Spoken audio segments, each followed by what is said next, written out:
ফলতা পুনর্নির্বাচনে ফল প্রকাশ হলো আজ। বিপুল ভোটে জয়ী বিজেপি, চতুর্থ স্থানে তৃণমূল কংগ্রেস। ডায়মন্ড হারবার মডেল ভেঙে চুরমার, ভেঙে গুড়িয়ে গেল ডায়মন্ড হারবার মডেল, ছারখাড় ঘাসফুলের বাগান এবং বিপুল ভোটে জয়ী হলো বিজেপি। চতুর্থ স্থানে রয়েছে তৃণমূল কংগ্রেস। এর আগে আমরা দেখেছি 2021 যেখানে বিধানসভা ভোটে ফলতায় 40,000-এরও বেশি ভোটে জিতেছিল তৃণমূল, আর 2024 লোকসভা ভোটে যেখানে বিধানসভা বাড়ির ফলে ফলতায় তৃণমূলের লিড ছিল 1,68,000-এরও বেশি। আর এবারের পুনর্নির্বাচনে যেখানে দেখা গেল ফলতায় চতুর্থ স্থানে নেমে গেল তৃণমূল কংগ্রেস।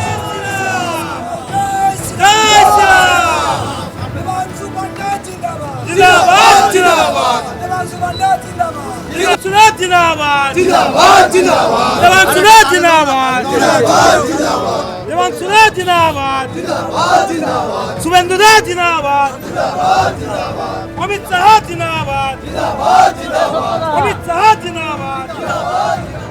এবার ফলতায় চতুর্থ স্থানে নেমে গেল তৃণমূল, ভেঙে গুড়িয়ে গেল ডায়মন্ড মডেল। বিজেপি প্রার্থী দেবাংশু পান্ডা জয়ী 1,09,021 ভোটে।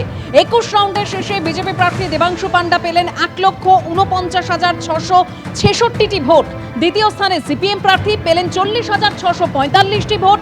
তৃতীয় স্থানে কংগ্রেস প্রার্থী পেয়েছেন 10,084 ভোট। আর চতুর্থ স্থানে তৃণমূল প্রার্থী জাহাঙ্গীর খান, প্রাপ্ত ভোট 7,783। অর্থাৎ ডায়মন্ড হারবার মডেল ভেঙে চুরমাল, ফলতার পুনর্নির্বাচনে বিপুল ভোটে জয়ী বিজেপি।